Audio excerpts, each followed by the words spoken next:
Assalamu alaikum, dear brothers and sisters. Just wanted to share that we did a short experiment by walking in physically into over 10 restaurants, majority of them owned by immigrants, first generation, from the Afghan community to the Pakistani community to Lebanese, Palestinian and Yemenis, of all people, eh? And most of the restaurants we walked in had products that are on the boycott list. Again, you and I were considered to be the average Muslim, that we don't have much political power, but yes, we can get together, we can mobilize together, and we can make an impact even by voting against or for certain policies and whatnot. But what we can do is we can start with our own families. From within our families, well, we can boycott simply products that are 100% committed to this Palestinian genocide. That includes products as simple as Coke and Pepsi. Now, the reason we did this is to tell you that the immigrant community in most Western countries are the one that obviously came here for a variety of reasons, majority of them being war or not being able to speak openly. But in the West, we have the ability to speak, we have the ability to do something, and we still do not do it. So we will go into details at some point, inshallah, and we'll give you the details of how much each Muslim nation, including the Saudi Arabia, the UAE, and almost as much as far as Afghanistan, how much they are importing or investing or were invested already in products as Coke and Pepsi and whatnot. See, the thing is, this is a small example. If we cannot do it here in the West, if, let's say, the idea of having a business is to be independent, not to rely on anybody else,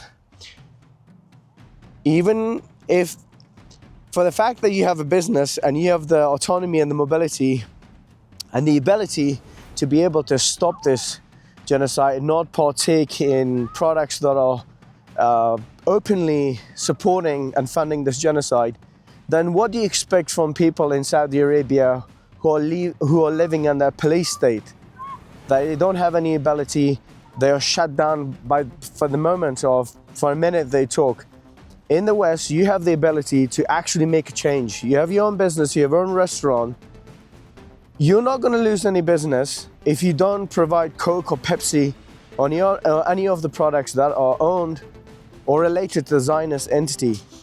So yes, what I was trying to say, my apologies, there's so many mosquitoes I couldn't even talk, is for the fact that you have a business and you know that these entities, this Coke and this Pepsi and all of these ones are openly supporting this genocide, and you have the ability to actually do something about it, and you don't do it in the West where you are 100% able to do it, then what do you expect from people in the UAE? They don't have freedom. You may think UAE is some sort of a country that there's a lot of freedom people can do. It's a police state. Their phones are censored by the same technology that's owned by the Zionist entity. Same thing happened in the majority of the Muslim. So again, we have to start with ourselves. I know a lot of Muslims, unfortunately, that are openly going to consuming McDonald's and Starbucks and stuff like that.